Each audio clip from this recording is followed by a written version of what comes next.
fait, c'est une sorte de synthèse d'articles qui sont parus dans le dossier qu'on a publié sur Pop en Stock sur la figure de l'imaginaire des reptiliens.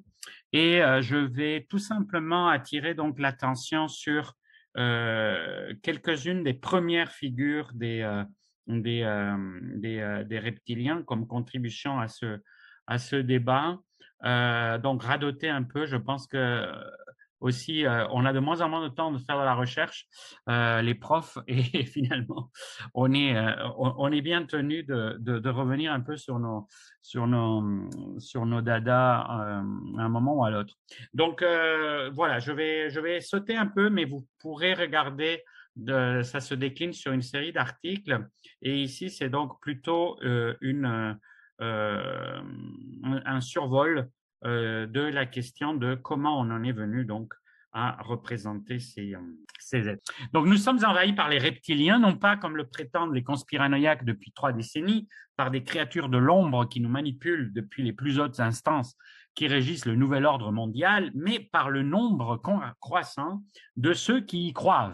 Selon un article paru en 2013 dans The Atlantic, 12 millions d'États-Uniens étaient déjà convaincus que des lézards dirigent leur pays. C'est pas rien. Et par la figure fictionnelle des hommes lézards, dont les premiers s'inspirent, voulant à tout prix lui donner vie. Il suffit de survoler les pages de la Bible popologique TV Tropes dévolues aux diverses variations de la figure. Donc, vous avez plusieurs pages et vous avez les liens dans les articles Pop en Stock où vous pouvez vous amuser pendant des heures dans ce labyrinthe qu'est TV Tropes.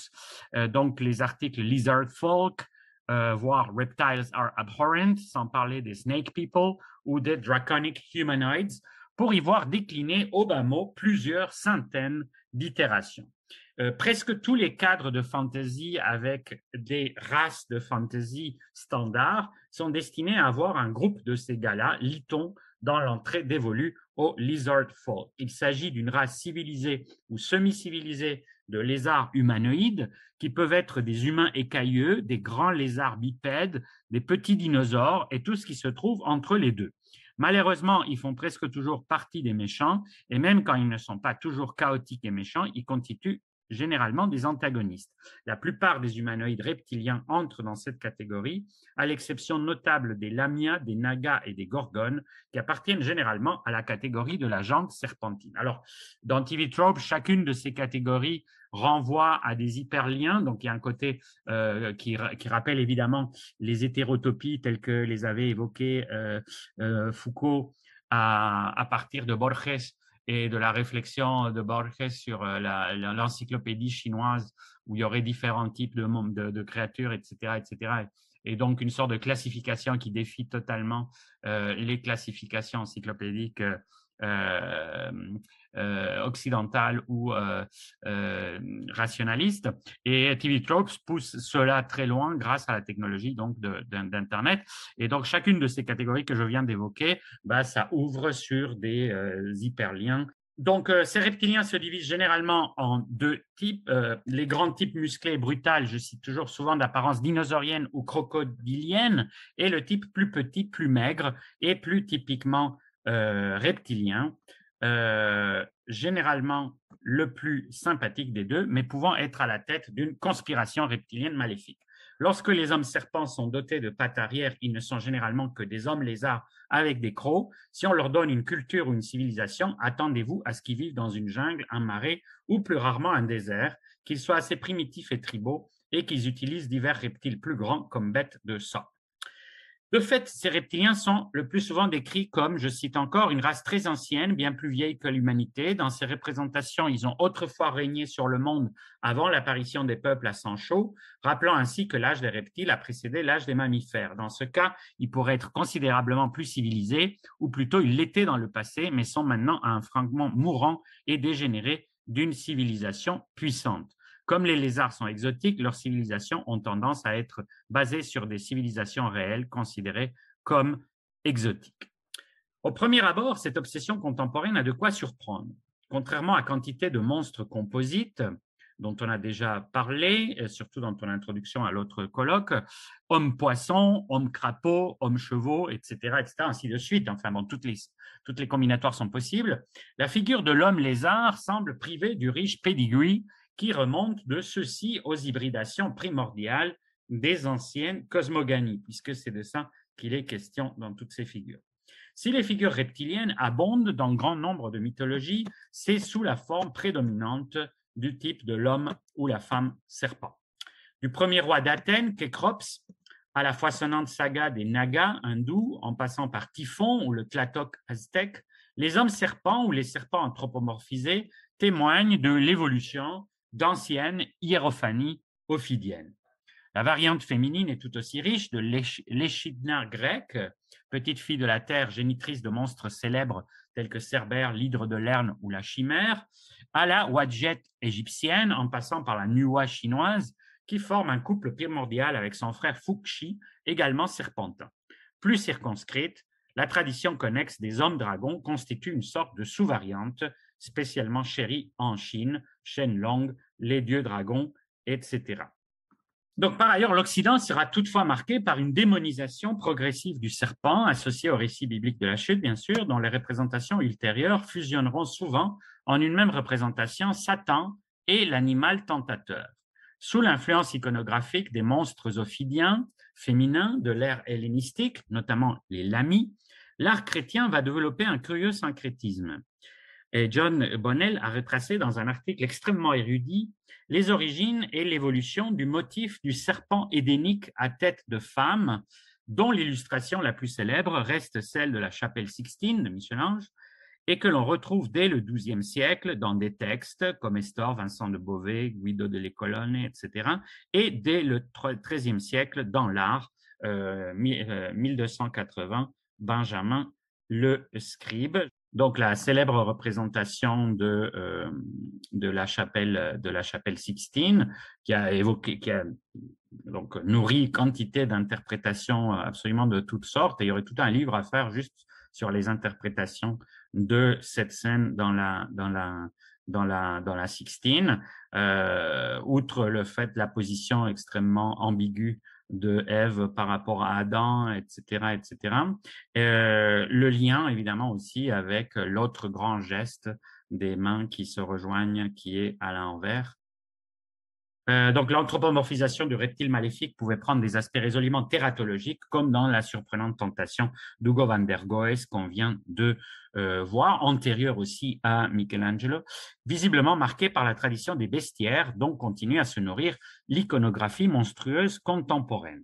Fusion ultime de l'animal, du malin et de la femme tentatrice, cette image emblématique va profondément hanter l'imaginaire, et c'est sans doute de sa polarisation négative dont hériteront les reptiliens conspiranoïaques.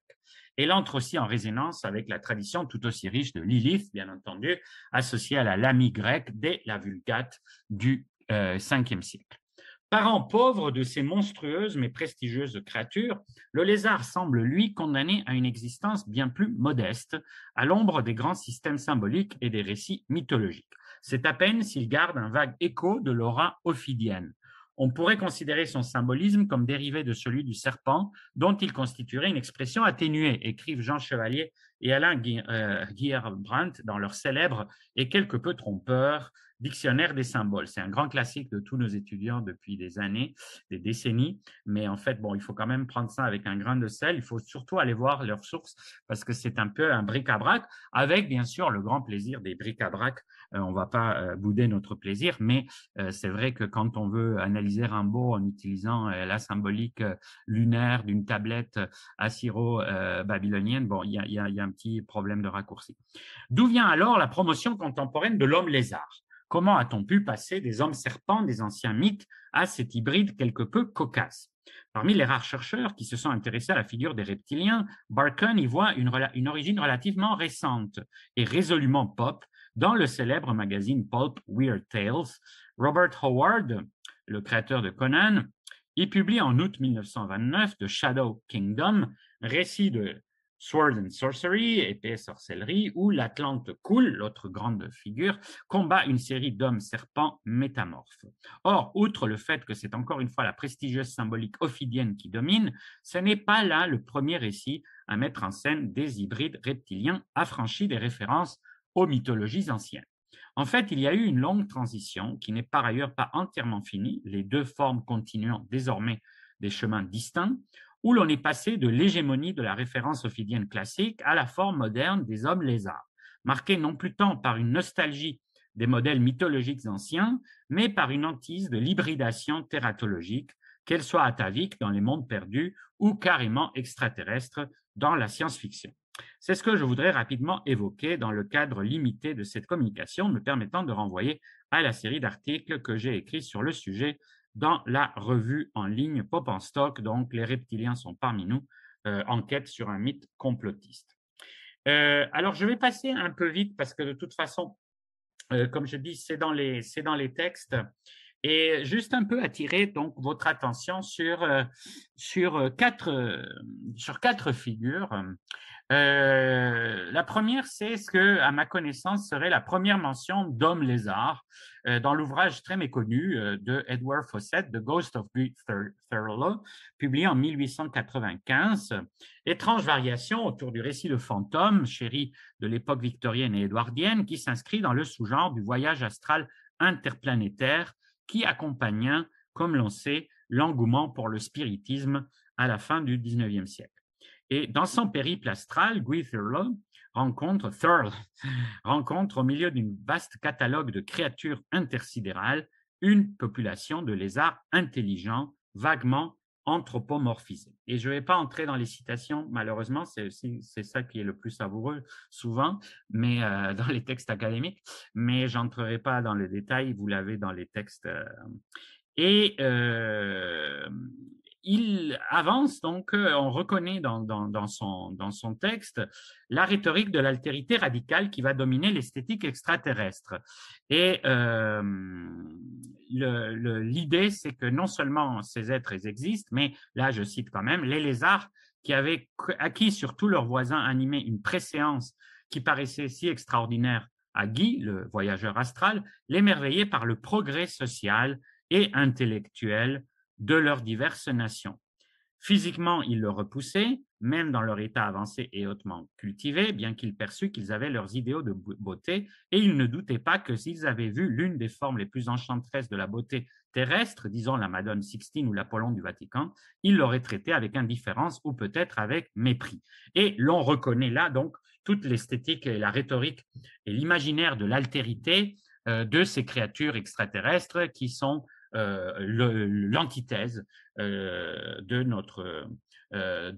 l'anthropomorphisation. Et ce sera un des grands vecteurs de l'imaginaire extraterrestre et c'est quelque chose qui va évidemment hanter les hommes lézards. Et l'homme, sur ce petit grain qu'il appelle Terre, a osé se dire le seigneur de la création. Ces lézards sont autant d'hommes que lui et même à bien des égards supérieur à lui. Malheureusement, fin de citation. Malheureusement, pris par la frénésie du catalogue et le vertige du voyage interplanétaire, le texte n'accorde qu'un intérêt tout passager aux reptiliens. Rien ne laisse donc présager la place que ces derniers vont prendre dans l'éclosion de la pulp fiction états-unienne dans les années 1920-1930. Et c'est là vraiment, je pense, jusqu'à preuve du contraire, que la figure commence à prendre forme. Bien qu'il soit très difficile de se prononcer de façon définitive sur l'immense jungle de la production industrielle des pulps, autant de par l'ampleur colossale du corpus, comprenant des centaines de milliers de pages, que par la difficulté d'y accéder, malgré le travail inappréciable de numérisation en cours sur le web. Beaucoup d'entre eux sont disparus par ailleurs. La première variation significative que nous trouvons sur les reptiliens provient d'un classique des mondes perdus, At the Earth's Core, du célèbre créateur de Tarzan, Edgar Rice Burroughs. Et ce texte se situe, publié 2 ans après Le Monde perdu d'Arthur Conan Doyle, ce texte se situe à un tournant important des genres de la littérature de l'imaginaire. Il prolonge l'engouement pour les récits de mondes perdus, qui depuis Rétif la Bretonne au moins avait accompagné l'ère des empires, au terme de Eric Hobbes Baum, mais face au rétrécissement croissant du monde inexploré, ce que Jack London baptisa comme le rétrécissement de la planète en 1900, il projette de plus en plus ces espaces dans une sorte d'ailleurs absolu, multipliant les merveilles. Par là, il accompagne à la fois l'éclosion de la fantasy moderne, dont on peut dire qu'elle se construit en grande partie en libérant ces mondes de fantasy du cadre enchâssant qui y mène les naufragés de la modernité, et d'une certaine science-fiction, mais ou plutôt science fantasy, qui extrapole dans les planètes de l'espace extérieur les créatures étranges de ces mondes perdus, ce que Burroughs lui-même venait d'inaugurer avec le premier volet de son cycle martien, Under the Moon of Mars, donc c'est souvent considéré comme le texte, pas le premier nécessairement, mais le texte qui lance vraiment le space opera en 1912. Le glissement vers le fantastique n'altère nullement la nature originelle du roman aventure, écrit Laurie Guillot dans son étude sur l'aventure mystérieuse. En le nourrissant de composantes fantastiques ou merveilleuses, les romanciers comme Burroughs ne font que le ressourcer, élevant leurs propos au niveau du mythe, la quête d'un monde fabuleux, et conférant à leurs protagonistes l'aura fascinante de l'héroïque et du surhumain. L'aventure redevient mystérieuse, conformément à ses origines, le voyage se mue en quête, l'explorateur en myste, c'est-à-dire en candidat à l'initiation, les régions encore vierges continuent de receler donjons et dragons.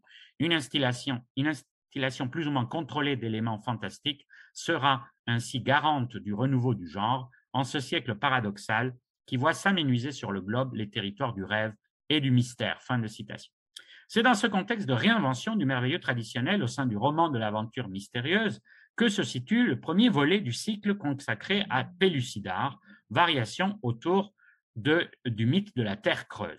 Ce monde perdu au centre de la Terre radicalise le thème des fossiles vivants inauguré par Jules Verne et parachevé par Conan Doyle en le poussant vers une forme nouvelle de fantastique. En effet, c'est à une prolifération de créatures monstrueuses d'un nouveau genre que l'on est confronté au-delà ou en marge du schéma paléontologique suivi par ces illustres modèles. Pellucidar est notamment régi par des créatures antédiluviennes intelligentes et ailées, les sadiques Mahar. L'anthropomorphisation de ces créatures est marquée non pas tant par leur physique, mais par les formes de socialisation et de contrôle qui jouent à la fois sur la reconnaissance et la défamiliarisation. Et on reconnaît un peu le fantasme qu'on avait déjà vu dans le premier texte. On reconnaît dans leur système brutalement esclavagiste le thème historiographique du despotisme oriental cher à Wittfogel. Leurs villes souterraines témoignent d'un haut degré de planification et sont bondées comme les métropoles européennes de l'époque. Ils sont dotés d'un étrange langage qui crée toutefois une dissonance cognitive. Ils connaissent aussi l'écriture et accumulent les archives anciennes de leur race dans une vaste bibliothèque. Ce sont ici ces créatures qui se livrent à des expériences d'eugénisme.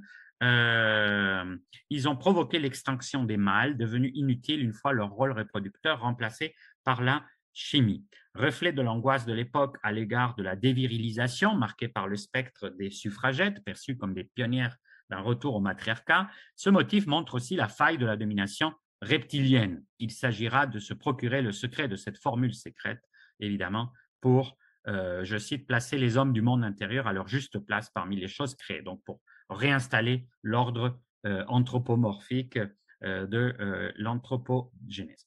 Alors, il y a toute une théorie de l'évolution parallèle et ça rejoint toutes les obsessions du darwinisme qu'on trouve dans beaucoup de textes du monde perdu, mais toujours pour amener à cette idée très, très étrange d'une culture primitive, ancestrale, avant les humains, qui aurait été celle de ces reptiliens intelligents, et s'opère la même relativisation radicale du schéma anthropocentrique. Ici, ce ne sont pas des monstres, je cite, ici, ils sont la race dominante, nous sommes les monstres, les ordres inférieurs. Ils nous regardent comme nous regardons les bêtes de nos champs, et j'apprends par leurs écrits que d'autres races de Mahar se nourrissent d'hommes, ils les élèvent en grand nombre, comme nous élevons du bétail. Ils les élèvent avec le plus grand soin, et quand ils sont bien gras, ils les tuent et les mangent. Qu'y a-t-il d'horrible là-dedans, David? Ils ne nous comprennent pas mieux que nous comprenons les animaux inférieurs de notre propre monde. Cette inversion de la domination trouve sa parachèvement dans l'une des scènes les plus inquiétantes du roman, celle qui présente les sacrifices humains du temple des Mahars. Et c'est ce qu'on voyait tantôt avec l'imaginaire donc de l'étrange rituel où ces créatures hypnotisent leurs victimes, hommes et femmes des cavernes préalablement engraissés, qui viennent les rejoindre sous l'eau pour s'y faire peu à peu dévorer morceau par morceau. Et c'est la scène cette scène cauchemardesque, héritière de l'esthétique de la cruauté chère à la décadence fin de siècle, qui va le plus fasciner les illustrateurs par ce qu'on a vu. Et par là, Burroughs inaugure le type du reptilien sadique dont héritera bien plus tard le complotisme et le célèbre théoricien contemporain des reptiliens, d'où vient toute la théorie du complot des reptiliens, David Icke. Et d'ailleurs, il y a d'autres exemples de cruauté de ces reptiliens, comme les vivisections qu'elles opèrent et l'inversion totale du rapport entre l'homme et l'animal, dans le contexte, rappelons-le, de la polémique qu'il y avait à cette époque-là autour de la pratique médicale de la vivisection. Ce sera là aussi transposé dans le contexte extraterrestre un thème dominant des récits d'abduction, repris par Icke pour construire son mythe reptilien. Il est fort probable que les Mahars aient joué un rôle majeur dans la genèse du premier récit consacré à ce que deviendra le mythe ou le cycle de Cthulhu, de Nameless City de 1921 de Lovecraft, placé sous le signe des reptiliens. Alors, je vous renvoie aussi à l'article. Le cadre est celui des récits de mondes perdus. Découvrant une cité souterraine couverte par le sable du désert, le narrateur plonge dans un souterrain initiatique où il va rencontrer des créatures momifiées qui sont des reptiliens composites. Il va y avoir donc évidemment, comme toujours chez Lovecraft, un glissement progressif vers le fantastique. On va découvrir des inscriptions mystérieuses, thèmes que l'on retrouve à la fois dans beaucoup de mondes perdus et souvent chez Lovecraft, où on peut déchiffrer le passé de ces créatures, et il ne parvient pas à comprendre, le narrateur, ce que le lecteur implicite, notamment celui qui connaît Lovecraft, a déjà deviné, soit le sens littéral de ces images, c'est-à-dire que ces créatures ont bel et bien existé, et c'est là où la théorie des mondes perdus et de Lovecraft et des autres qui vont suivre est une modernisation finalement de ces mythologies et de ces créatures mythologiques anciennes, en supposant justement que c'était des créatures qui représentaient bel et bien non pas des symboles, etc., mais des êtres monstrueux. Et ça va donner lieu à toute la vague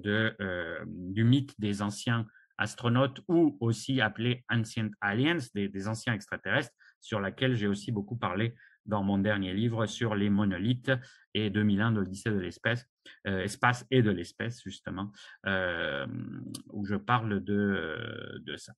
Alors bon, il va y avoir toute une histoire typiquement Lovecraftienne de retour du refoulé, où ces créatures reviennent, et elles ne sont pas seulement donc gravées dans la pierre, mais elles existent encore. Et on peut dire que ces deux textes inaugurent donc ce qu'on peut appeler le début du règne des reptiliens sur l'imaginaire pulp. Alors là, je vais complètement passer très vite, mais juste rappeler que donc dans ma généalogie, dans ma genèse de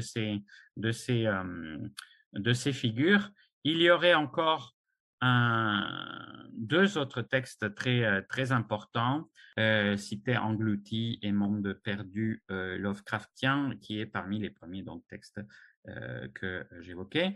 Et puis, donc, un grand classique aussi des mondes perdus, où vous voyez la figure de la femme serpent réapparaître, de Snake Mother.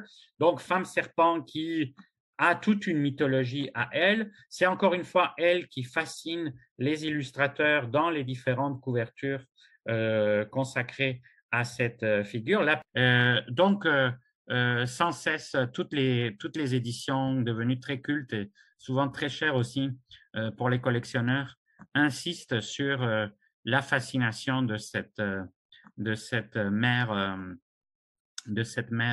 serpent, qui en fait reprend, vulgarise selon différents points de vue, d'angle, l'imaginaire évidemment de la femme associé au serpent, voire de l'hybride de la femme serpent. Donc, il y a d'un côté la femme serpent, donc, et la mère serpent, donc la déesse mère, qui appartient à cette race éteinte de ophidiens intelligents qui ont apporté la civilisation, etc., etc.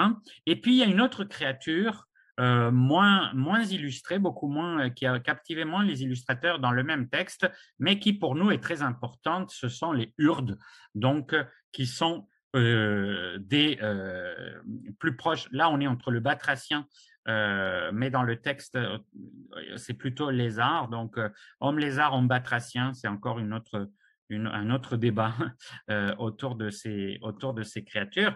Et dans le monde perdu de Yuatlanki, donc on reconnaît évidemment la référence au mythe de l'Atlantide, un continent souterrain. Et ce qui est assez intéressant, c'est que d'un côté, on retrouve cette idée des inscriptions où on apprend quel est le passé de l'humanité, littéralement, et qui est un passé de reptiliens. Et le prototype des hommes lézards à venir, c'est vraiment celui des Urdes dont je vous pense, que je viens de vous représenter. Donc, toute cette histoire des mondes perdus comme réservoir au début du XXe siècle, de tout cet imaginaire qui est en train de changer, dans une transition qui est vraiment intéressante, à la fois vers la fantasy d'un côté et vers la science-fiction de l'autre, à partir du récit d'aventure classique du type Voyage au centre de la Terre de Verne ou du type Les mines du roi Salomon de Rider Haggard. Et l'origine des hommes lézards, et c'est ça qui rejoint le complotisme contemporain, renvoie au fantasme, un véritable roman des origines au sens freudien aussi, mais à l'échelle de l'espèce. Et en fait, c'est l'idée que nous serions le résultat d'une Urzen donc complètement monstrueuse, comme chez Lovecraft, une scène primordiale freudienne monstrueuse, c'est que ce seraient les expériences de ce peuple serpent et des anciens Yu-Atlantains dans le remodelage de la vie qui aurait produit, donc à la manière de Mad Doctors, autre grande figure des pulps, qui se serait livré à des expériences d'hybridation eugénique dans une fantasmagorie qui relie l'anthropogenèse au fantasme biopolitique de l'époque. Et donc, c'est l'idée d'une autre origine qu'on va retrouver dans beaucoup de théories complotistes ufologiques, etc., où l'espèce humaine serait le fruit soit d'une initiation par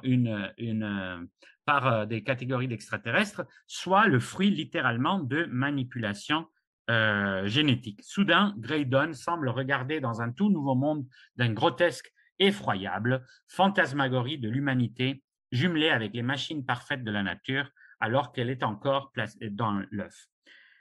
Donc, à la monstruosité des hybridations eugéniques s'ajoute celle de l'hybridation sexuelle, menace toujours présente dans l'imaginaire des pulps.